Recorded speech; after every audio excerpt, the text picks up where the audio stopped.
اعوذ باللہ من الشیطان الرجیم بسم اللہ الرحمن الرحیم اجیب دعوت الداعی اذا دعان. میں دعا قبول کرتا ہوں دعا کرنے والے کی جب وہ دعا کرے. السلام علیکم ناظرین، میں ہوں عمران خان، آپ کا میزبان، اور پروگرام پکار میں آپ کو خوش آمدید کہتا ہوں. ہمارے ساتھ موجود ہیں ڈاکٹر محمد عظیم فاروقی صاحب. ناظرین، ہم اپنے پروگرام پکار میں آپ کے بھیجے ہوئے سوالات کے جوابات اور آپ کے بھیجے ہوئے خوابوں کی تعبیر کے لیے رہنمائی حاصل کرتے ہیں ڈاکٹر محمد عظیم فاروقی صاحب سے. تو آئیے بڑھتے ہیں آج کے پروگرام کے پہلے سوال کی جانب. ڈاکٹر صاحب، ہمارا آج کا پہلا سوال ہمیں بھیجا ہے نورین رفیق صاحبہ نے جنڈیالہ شیر خان سے. لکھتی ہیں، السلام علیکم ڈاکٹر صاحب. وعلیکم السلام. حال ہی میں میرے خالو کا انتقال ہو گیا ہے اور میری خالہ عدت میں ہے. انٹرنیٹ پر آپ کا پروگرام دیکھا تو سوچا کہ ان کی طرف سے آپ سے سوال پوچھ لوں. وہ یہ جاننا چاہتی ہیں کہ وہ کتنا عرصہ تک عدت میں رہ سکتی ہیں، کیونکہ ان کے چھوٹے چھوٹے بچے ہیں. ان کے بچوں کی پرورش اور تعلیم و تربیت کی ذمہ دار صرف وہ خود ہی ہیں، اور ایصال ثواب کے لیے عدت کے دوران کوئی ورد یا وظیفہ کر سکتی ہیں، اور اگر اس حالت میں کچھ پڑھائی کرنی ہی ہے تو کیا پڑھائی کریں؟ مہربانی کر کے رہنمائی فرما دیں. شکریہ. جی ڈاکٹر صاحب. بسم اللہ الرحمن الرحیم. شکریہ عمران صاحب. Welcome sir. ہماری بیٹی نے جو سوال پوچھا ہے یہ ایک شرعی مسئلہ ہے کہ جو بیوہ ہو جاتی ہے، یعنی جس کا شوہر اللہ کو پیارا ہو جاتا ہے، تو شرعی طور پر 4 ماہ اور 10 دن جو ہے وہ اس کی عدت ہوتی ہے. عدت کا مطلب ہے اس دوران وہ کوئی نکاح وغیرہ نہیں کر سکتی، اور جس طرح ایک عام روٹین نارمل لائف میں خواتین بناؤ سنگار کرنا اور تقریبات میں جانا اور سرعام بازار بھی ہر جگہ جہاں انہیں سہولت ہوتی ہے جاتی ہیں، تو ان چیزوں سے اجتناب کرنا جو ہے. لیکن یہ مطلب بھی نہیں کہ کمرے کے اندر یا ایک مکان میں ہی بند ہو کے رہ جائیں. اگر کوئی شرعی ضرورت ہے، اللہ نہ کرے کوئی بیمار ہو جاتا ہے، تو ظاہر ڈاکٹر کو کنسلٹ کرنا پڑے گا، یا کہ اور ایسی شرعی ضرورت پڑ گئی ہے تو اپنے محرم کے ساتھ وہ جائے اور جا کے اسی طرح پہ واپس آ جائے.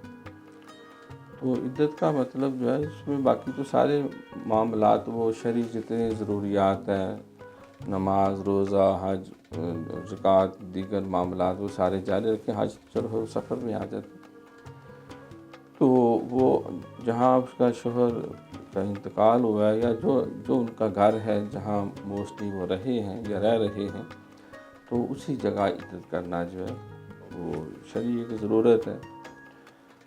الا کہ کوئی ایسا شرعی عذر آ جائے کہ پھر باقاعدہ مفتی صاحب سے فتویٰ لیا جائے کہ کوئی اور محرم کا پاس ہونا پاسبل نہیں، یا کوئی اور ایسا شرعی معاملہ ہے، تو پھر جو ہے وہ اپنے جہاں اس کے محرم ہیں، جہاں سارے شرعی تقاضے پورے ہو سکتے ہیں، تو وہاں بھی جا سکتے ہیں. وہ ادھر جا کے عدت پوری کریں، اور جو اس کے تقاضے باقی نمازیں، تلاوت، ذکر، دعا جو روٹین میں ہم پڑھتے ہیں، اور دروشی پڑھیں، کلمہ طیبہ شریف پڑھیں، استغفار پڑھیں اور آیت کریمہ پڑھیں. اور اگر اپنے میاں کے ایصال ثواب کے لیے جتنا قرآن پڑھا جاتا ہے پڑھ لیں. جو سورۃ اخلاص پڑھ لی جائے، سورۃ یاسین پڑھ لی جائے، نوافل پڑھ لیں، نفلی روزے رکھے جا سکتے ہیں. ہر امر خیر کرنے کی اجازت ہے. عدت والی وہ مسائل نہیں ہے جو حیض و نفاس والے معاملات ہوتے ہیں، جو ایک نارملی لائف ہے. صرف یہ ہے کہ ان حدود و قیود کی پابندی کی جائے جو شریعت نے مقرر کی ہیں، تاکہ وہ عدت کا جو مین ٹارگٹ ہے وہ متاثر نہ ہو.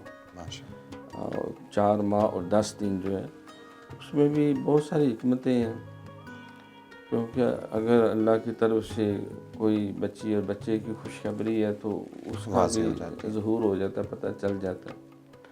پھر جو ہے وہ عدت جو ہے وہ پھر وضع حمل تک چلی جاتی ہے. 4 ماہ 10 دن کا نہیں رہتا، جب تک بچہ پیدا نہیں ہو جاتا اتنی دیر تک پھر وہ آگے کوئی نکاح وغیرہ وہ نہیں کر سکتے. بہت شکریہ ڈاکٹر صاحب. ڈاکٹر صاحب، ہمارا آج کا دوسرا سوال ہمیں شکور علی صاحب نے اقبال ٹاؤن لاہور سے بھیجا ہے.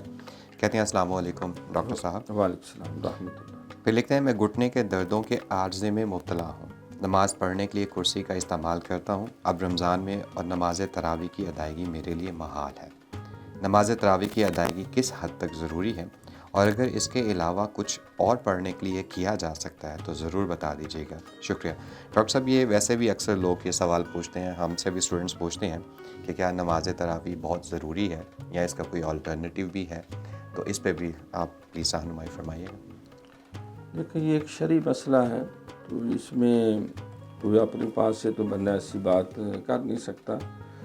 ایک تو ان کے لیے ہم دعا کرتے ہیں اللہ تعالیٰ ان کو گھٹنے کے اس تکلیف اور درد سے نجات عطا کرے, شفا ملے, تاکہ وہ نارمل طریقے سے نماز پڑھیں. کیونکہ جو لطف سجدہ کرنے میں اللہ کی بارگاہ میں جب انسان پیشانی زمین پہ خاک پہ مسلے پہ رکھتا ہے اور دونوں ہاتھ زمین پہ ٹکا کے گھٹنے اور پاؤں, یعنی ان 8 چیزوں کے اوپر جو ہے جس میں پیشانی اور ناک بھی شامل ہے, تو اس میں پھر جو سکون آتا ہے سبحان ربی الاعلیٰ سبحان ربی الاعلیٰ پڑھنے کا, تو وہ خالی اشاروں سے وہ مشکل ہو جاتا ہے. اسی لیے بعض بزرگ کہتے ہیں یار اس سے پہلے کہ ہمیں اس سے سجدہ کرنے کے اللہ تعالیٰ صلاحیت یا توفیق چھین لے, زیادہ سے زیادہ سجدے کرو, کیونکہ قرآن پاک میں سب سے افضل ترین عبادت اللہ کے قرب کا جو انتہائی درجہ ہے, تو وہ اس کے لیے سجدہ جو ہے اس کو فوکس کیا گیا. بہترین عبادت نماز, اور نماز میں بہترین رکن سجدہ ہے. وہ شرعی ضرورت تو پوری ہو جاتی ہے اشارے سے پڑھیں یا, لیکن وہ جو پیشانی کو اس کی بارگاہ میں رکھ کے جو لطف و سکون ہے, تو روزوں میں نماز تراویح یہ سارے صحابہ کی سنت ہے, سنت موقدہ کا درجہ فقہاء نے اس کو دیا ہے. اور نبی پاک صلی اللہ علیہ وسلم کے دور میں اس طرح ریگولر یہ معاملہ نہیں تھا کہ امت پہ کہیں فرض ہی نہ ہو جائیں. 17 رکعتیں عشاء کی اور 20 یہ 37 رکعتیں جو ہیں تو پھر مشقت نہ پڑ جائے. سیدنا صدیق اکبر رضی اللہ تعالیٰ ان کے دور میں صحابہ انڈیویجولی نوافل بھی پڑھتے تھے, وہ تراویح اسے کہہ لیں, وہ پڑھ کے دعا وغیرہ کرتے. سیدنا فاروق اعظم رضی اللہ تعالیٰ کا جب دور آیا, اسلام دور دور تک پھیلا اور ایک پورا اسلامی جو معاشرے کا پورا سٹرکچر عملی طور پہ وجود میں آیا, اور ایک اسلامی معاشرے کے جتنے خد و خال ہیں اس کی معیشت, معاشرت, سیاست, اقتصادیات, روحانیات, دین, علم, سارا کچھ پریکٹیکلی آپ نے 22 لاکھ کم و بیش مربع میل یا 26 لاکھ پہ اس کو نافذ کیا. تو پھر بہت سارے ایسے محکمہ جات جن کا کوئی پہلے واضح وجود بھی نہیں تھا, سمجھے ضرورت بھی نہیں تھی. قرآن پاک کے اندر تو اشارے تو ہر سارے موجود تھے, تو حضرت سیدنا فاروق اعظم نے صحابہ سے مشورے سے آپ نے بہت سارے اولیات عمر ان کو کہا جاتا ہے, جس طرح فوج کا باقاعدہ محکمہ بنا دیا, پولیس کا محکمہ بنا دیا, زمینوں کی پیمائش کی, اور بہت سارے ایسے امور جو حضور علیہ السلام کے دور میں یا حضرت صدیق اکبر کے دور میں نہیں تھے, تو وہ ضرورت پیش آئی. تو باہمی صحابہ کے مشورے سے انہوں نے, تو یہ بھی صحابہ جب رمضان کا مہینہ آتا تو 5-5 10-10 کی ٹولیاں علیحدہ علیحدہ وہ قرآن سنتے اور سناتے, نوافل پڑھتے, جس کو ہم تراویح کہتے ہیں, قیام اللیل بھی کہتے ہیں. تو آپ نے کہا میں تمہیں کیوں نہ ایک مرکز میں مجتمع کر دو, تو پھر آپ نے صحابہ کے مشورے سے ختم قرآن کا یہ سلسلہ شروع کرایا. 20 نماز تراویح شروع ہوئی, اور اس وقت سے آج دن تک آپ کے دور میں بھی ایسے ہی رہا. عثمان غنی رضی اللہ تعالیٰ کا 12 سالہ دور حکومت, علی المرتضیٰ شیر خدا رضی اللہ تعالیٰ کا آپ کا 5 سالہ, پھر حضرت امام حسن رضی اللہ تعالیٰ ان کا 6 ماہ کا, پھر اس کے بعد آج تک یہ امت مسلمہ کے اندر جو ہے یہ, کیونکہ سرکار نے فرمایا کہ علیکم سنتی و سنت الخلفاء الراشدین المہدیین, تم پہ میری اور میرے خلفاء راشدین کی سنت لازم ہے. قرآن میں بھی ہے کہ اطیعوا اللہ و اطیعوا الرسول و اولی الامر منکم, اللہ کی اطاعت کرو, اللہ کے رسول کی, اور جو صاحب حکم ہے تمہارے اندر جو ہے, جو تمہارا امیر بنایا گیا ہے, وہ جب قرآن و سنت کے مطابق تمہیں لے کے چل رہے ہیں, تو یہ سنت موقدہ کے درجے میں اس کو رکھا گیا. تو جس طرح بیٹھ کے باقی پڑھتے ہیں تو یہ نماز تراویح بھی پڑھ سکتے ہیں, کرسی رکھ لی, امام آگے تلاوت قرات کر رہا ہے تو سن رہے ہیں, سنتے جائیں, باعث سے برکت ہے. یہ ہے مطلب یہ کہ اگر کوئی شرعی عذر نہ ہو تو انسان کو تراویح پڑھنی چاہیے, اس میں ثواب ہی ثواب ہے. ناظرین یہاں پہ وقت ہوا آج کے وقفے کا, ملتے ہیں وقفے کے بعد.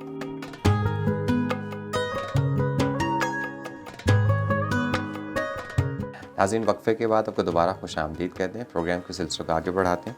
ڈاکٹر صاحب ہمارے اس حصے میں جو ہے وہ خواب ہوتے ہیں، اور آج کا پہلا خواب جو ہمیں موصول ہوا ہے وہ سریا جلال صاحبہ نے اسلام آباد G15 سے لکھا ہے۔ کہتی ہیں السلام علیکم ڈاکٹر صاحب۔ وعلیکم السلام رحمۃ اللہ۔ پھر کہتی ہیں میں نے خواب میں دیکھا کہ میں دلہن بنی ہوئی ہوں اور میں نے سرخ رنگ کا لباس زیب تن کر رکھا ہے۔ ہر طرف خوشیوں کے شادیانے بج رہے ہیں۔ وہ جگہ جہاں ہم بیٹھے ہیں پھولوں اور کمکموں سے سجا ہوا ہے۔ بھلا میرے اس خواب کی کیا تعبیر ہے؟ ویسے تعبیر تو ڈاکٹر صاحب کافی واضح ہے، پھر اطمینان کی طرف اشارہ ہے، ماشاء کیونکہ دلہن بنی ہے تو موسٹلی جو برائڈل ڈریس ہوتا ہے، عروسی لباس، وہ اللہ شوخ رنگوں کے ہوتے ہیں اور ریڈ کلر کو زیادہ پسند کیا جاتا ہے۔ تو اس میں واضح اشارہ ہے کہ جس سفر پہ وہ روانہ ہو رہی ہیں ان کے لیے باعث برکت، ماشاء اللہ، باعث رحمت ہے، اور ان کے لیے ایک مبارکبادی بھی ہے، اور ان کے لیے ایک باطن کی طرف سے ان کے لیے تائید بھی ہے کہ اللہ تعالیٰ، کیونکہ سچے خواب آنا یہ نبوت کے 46ویں حصوں میں سے ایک حصہ آپ نے فرمایا، اللہ، تو اس اعتبار سے ان کے لیے اس میں خوشی، خوشخبری، خوشحالی اور ترقی اور ایک پرسکون ازدواجی زندگی کی شروعات کی طرف اشارہ ہے۔ ماشاء اللہ، تو جب اللہ تعالیٰ کا اتنا کرم ہو جائے تو اس نے فرمایا کہ والا ان شکر تو لازیدنکم، کہ اگر تم شکر کرو گے تو میں تمہیں اور نعمتیں دوں گا۔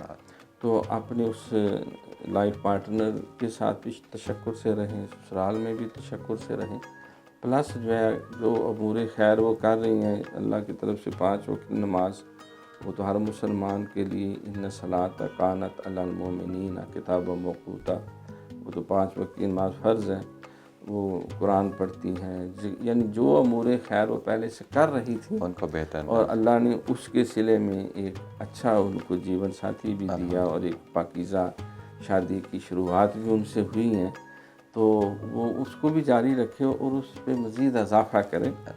اگر شکر ادا کرو کہ اللہ فرماتا ہے میں تمہیں اور نعمت دوں گا، قل بفضل اللہ وبرحمتہ فبذلک فلیفرحوا۔ ڈاکٹر صاحب اگر اسی کو ہم تھوڑا سا دوسری طرف سے لیں کہ یہی خواب سرخ رنگ کا لباس اور یہ سب اگر کوئی شخص دیکھے، مرد دیکھے، تو اس کے لیے کیا ہے اس کی تعبیر؟ اس کی تعبیر مختلف ہے اس سے نا۔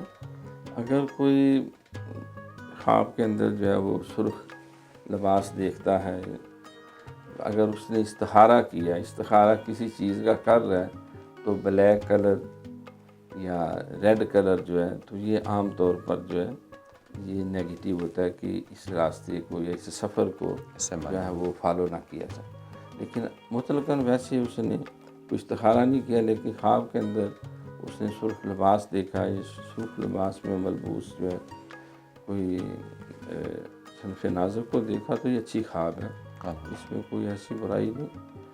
تو ویسے یہ ہے کہ اچھی دلہن ملنے کی طرف اشارہ ہے، لیکن طبیعت میں تھوڑا سا جیسے کہتے ہیں ذرا پھونک پھونک کے قدم رکھنے اور زیادہ سیانی ہے۔ ڈاکٹر صاحب یہ صرف ایک ظاہری شادی کی طرف ہی اشارہ ہے، یا سرخ رنگ دیکھنا یہ کوئی روحانی اس طرف بھی کوئی اشارہ ہے، خوشی کا یا آگے بڑھنے کا؟ اچھا، یہ خواب کوئی ایسی اس میں برائی والے سبزہ، سفیدی یا سرخ رنگ کا لباس، تو اس میں مطلب کہ کوئی ایسا نیگیٹو پہلو نہیں، اللہ کہ اس نے کوئی استخارہ کر رہا ہے، تو اس وقت پھر جو ہے اس میں تھوڑا سا اس کے لیے خطرے کی علامت۔ ڈاکٹر صاحب ہمارا دوسرا خواب جو ہمیں ملا ہے وہ نوید پرویز صاحب نے DHA گجرانوالہ سے بھیجا ہے۔ کہتے ہیں السلام علیکم ڈاکٹر صاحب۔ وعلیکم السلام۔ پھر لکھتے ہیں جناب میں نے خواب میں دیکھا کہ میں مرغیوں کو دانہ کھلا رہا ہوں اور یہ مرغیاں اذان دے کر کڑ کڑ کر کے جیسے میرا شکریہ ادا کر رہے ہوں، بھلا میرے اس خواب کی کیا تعبیر ممکن ہو سکتی ہے؟ بڑی اچھی خواب ہے، کیونکہ اللہ تعالیٰ کی مخلوق کی خدمت جو ہے درد دل کے واسطے پیدا کے انسان کو، ماشاء اللہ، ورنہ طاعت کے لیے کچھ کم نہ تھے کروبیاں، بے شک، خیر الناس من ینفع الناس، سرکار کا فرمان ہے تمہیں بہتر وہ ہے لوگوں میں جو دوسروں کے لیے دوسروں کو، دوسرے انسانوں کو زیادہ نفع دیتا ہے۔ ازدواجی زندگی کے حوالے سے بھی یہی فرمایا کہ خیرکم لأہلہ وانا خیر لأہلی، تمہیں بہتر وہ ہے جو اپنے گھر والوں کو، شریک حیات کو، بال بچوں کو زیادہ لک آفٹر کرتا ہے اور ان کے ساتھ زیادہ خیر خیر اور بھلائی کرتا ہے، تو میں تمہیں سب سے بہتر ہوں، کیونکہ میں اپنے اہل خانہ کے حق میں تمہیں سب سے بہتر ہوں۔ اللہ اکبر، تو مرغی یہ بھی اللہ کی مخلوق ہے، بے شک، جو ہے ان کو کھانا کھلانا، ان کو دانہ وغیرہ کھلانا، ایسے بھی مطلق بھی خواب میں مرغی یا مرغا نظر آئے تو یہ خوشی کی علامت ہے، کوئی برکت اور ترقی اور خوشحالی ملنے کی طرف اشارہ ہے۔ ماشاء اللہ، اگر مرغ اذان پڑھ رہے ہیں تو یہ اور بھی زیادہ سربلندی اور سرداری ملنے کی طرف بھی اشارہ ہے اللہ، کہ اللہ تعالیٰ اس انسان کا نیکی میں، ہدایت میں، دنیا میں، دین میں قد کاٹ جو ہے وہ بہتر کرے گا۔ اللہ، تو دانہ کھلانا وہ مخلوق کے ساتھ پذیر خیر خیر و بلائی ہے۔ میں نے اس دفعہ، بہت پرانی بات ہے، ابھی اسٹوڈنٹ لائف میں تھا گورنمنٹ کا لاہور میں، تو میں نے اس طرح دیکھا خواب میں بہت سارے ہمارے گھر سے مرغیاں اور چوزے سینکڑوں ہزاروں لاکھوں کی تعداد میں نکلتے جاتے۔ تو میں نے حضرت صاحب اپنے رحمۃ اللہ علیہ ان سے پوچھا تو فرمانے ایک بڑی اچھی علامت ہے، کیونکہ یہ ایک معصوم جانور بھی ہے، حلال جانور بھی ہے، اور پھر مرغیاں بھی ہیں، ان کے بچے بھی ہیں، تو معلوم ہوتا ہے اللہ تعالیٰ اگر درس و تدریس میں وہ تو محض ظاہرانہ تھا، ماشاء تو ایک ایک کلاس میں کتنے بچے تعلیم حاصل کرتے ہیں، پھر ان میں کتنے اساتذہ بن جاتے ہیں، پھر ان کے آگے کتنے، ماشاء تو اس کو کہتے ہیں صدقہ جاریہ۔ بے شک، بے شک، ہمارے انسان فوت ہو جائے، اس کے ذاتی اعمال تو منقطع ہو جاتے ہیں، لیکن وہ اس نے جو تعلیم دی ہے، الدال علی الخیر کفاعلہ، اللہ، نیکی کی راہ دکھانے والا، کرنے والے کی طرح، تو قیامت تک یہ صدقہ جانے، ایک اولاد ہے یا کوئی اپنے ہاتھوں سے کوئی امر خیر اس نے کیا ہے، یا کوئی عزیز دعا کرتا ہے، صالح ثواب کرتا ہے، تو یہ صدقہ جاریہ میں یہ چیز بھی شامل ہے۔ مخلوق کی خدمت ہے، درخت لگایا ہے، کوئی تلامذہ ہے، کوئی مریدین ہے، تو بہرحال مبارک ہو ان کو، بہت اچھی خواب۔ ماشاء اللہ، بہت شکریہ ڈاکٹر صاحب۔ جی نوید پرویز صاحب، جیسا کہ ڈاکٹر صاحب نے کہا، آپ کو خوش ہونا چاہیے اور آپ کو مبارکباد ہو، کیونکہ اللہ کی مخلوق پر رحم کرنا اپنے درجات کی بلندی ہے۔ ناظرین، یہاں پہ ہمارے آج کے پروگرام کا اختتام ہوتا ہے۔ ہمیں اپنے اگلے پروگرام میں آپ کے نئے خواب اور نئے سوالات کا انتظار رہے گا۔ آپ اپنے سوالات اور خواب ہمیں اسکرین پر نظر آنے والے تمام لنکس پر بھیج سکتے ہیں۔ اگلے پروگرام تک کے لیے ہمیں اور ہماری ٹیم کو دیجیے اجازت۔ انشاءاللہ تعالیٰ آپ سے پھر ملاقات ہوگی۔ اللہ حافظ۔